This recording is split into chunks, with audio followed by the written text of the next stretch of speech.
Hi, everybody. Okay, so I promised to do a live this afternoon, and I had quite a bit of work to finish, so it's a little bit later than I thought. But if you're joining me, I really appreciate you joining me. Okay, hold on a second. My dog is. Woo! Hold on. Okay, go.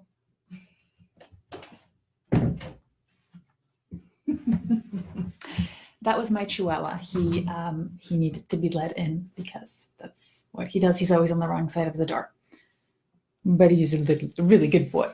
Okay, so I'm talking to you about today about scenario questions because somebody sent me their draft of a scenario question, and I thought I'm seeing this quite a bit. So I'm thinking that I'll just give you a little bit of a tip when you're writing your scenario questions because it's a very common mistake and also it's very easy to fix. So here's what happens. You write a scenario and your options, right? They're like situation, and these are your options, A, B, or C. Yeah. And A is this long. There's B, and there's C. What do you think the right answer is? Like if you were just guessing. It's probably A because it's the longest and most detailed, let's say. And that sucks because a lot of times the reason we write the B and the reason we write the C is because these are the misconceptions, the common misconceptions that people have. So the challenge is that now they've read this and they're like, oh, it's the longest one, it's the most detailed, it must be this one. So they don't even read or consider B or C. So how do you avoid this? How do you get away from this? Well, the way you do that is, and I learned this way back when I started deconstructing work from even Michael Allen. He'd have these big scripts that you'd have to say to customers, let's say, but what he did is he turned it into these punchy statements, and this is genius. So what you do is, instead of having the learner focus on the specific content of the action that you're going to take, is you give them the premise behind that action. And actually, one of the best examples you can see this is in a video game called Deus Ex Machina, or Deus Ex, I think. Yes. Deus Ex has very complicated branching conversations, very sophisticated. There's actually, if you go on YouTube, you can find really, really solid deconstructions, persuasions. It's insane. But what happens is, and this is such a great example of this. So let's say you're trying to, let's say you're the character and you come in, and this is from the game, and there's a guy, let's say, sitting at a desk, and you're trying to persuade him to let you into the back room, but he's kind of like the gatekeeper, right? So instead of going through all of the potential, like all the things you could say, because some of those conversations are quite long, and they're long, it's my dog, and they're longer than, a sentence or two, and you'd have to like read through a ton of text. What they do is they give you keywords around the approach you would take first. So I approach this person and he says, what do you want, right? And then instead of me seeing the full dialogue, I see interrogate him, antagonize him, sympathize. So what it does is it gives me kind of these punchy little ideas around a specific approach.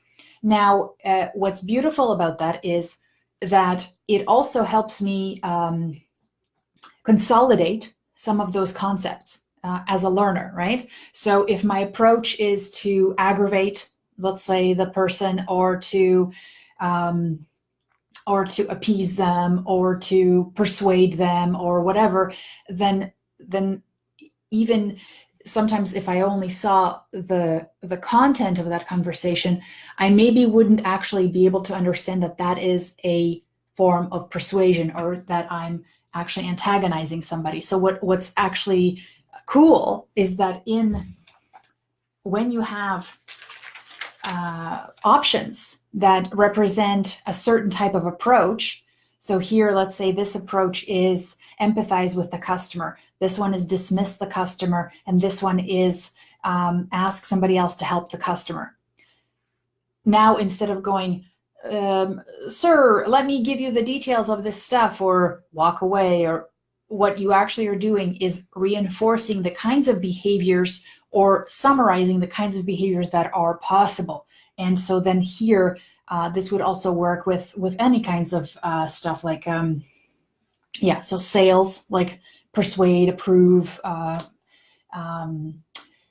share. Like you could say, let's say I was a salesperson, I was saying, okay, how would you, Jane, the customer, comes up to you and she gives you, she says she's not looking, she's not interested in looking at anything, she's just browsing.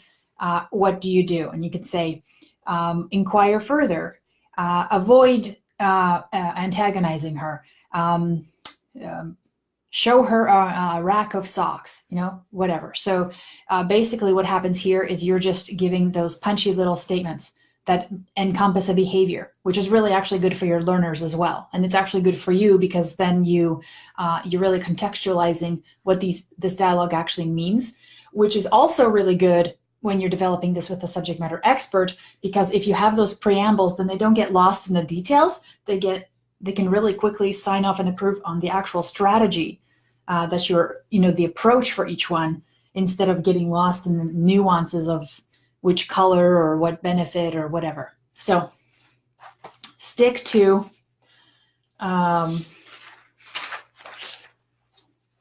make it short and punchy, but descriptive and detailed. Another place you might see really great, I'm trying to think of places that have sophisticated dialogue that uses this type of strategy, and it would be another game, and it's a murder mystery kind of game. Night something. Oh, I forgot it now. I'll find it and put it in. This game was really cool because what it did is it actually did mapping of a person's face. Like, the games are so sophisticated these days. It did a mapping of faces. You'll actually recognize some of the actors that are mapped. And what it did is it actually, as you were trying to interrogate the witness, you were actually also supposed to watch their face for telltale signs of whether they were lying or not. So I thought, my goodness, imagine us trying to learn human interaction while actually having a system that's been designed for just gaming alone. I mean, that was pretty awesome. So I'll find the name to that game, because that's the same thing they did. They amalgamated the actions to these keywords, and then you had to decide how to proceed. And then once you made that decision, then the dialogue would unfold. And what was interesting is it took the pressure a little bit off you to come up with all the words and read all the words. So they were a little bit of a surprise, but the approach was something that you were directing. So it allowed the narrative to kind of stay as fun and punchy as you wanted to, and kind of surprising at the same time, because these things would unfold, but you were still directing the story. So remember, the story is directed by the learner, but it is told by you. Therefore, you include all the details, all the juicy things that need to entice them to keep going, right? Okay, so I hope you found that useful, helpful, and it might, inspire some of your future projects. And also, I will put the links to those 2 awesome games. Don't immerse too much, because you will never come back here. And have a wonderful rest of the evening, or a good morning, friends, wherever you are in the world. Have a wonderful day. And if you like this, give it a thumbs up and share it. Let me know, and give me some comments. Let me know if this is a strategy that you're going to be using in your next scenario design project. Okay, take care. Bye.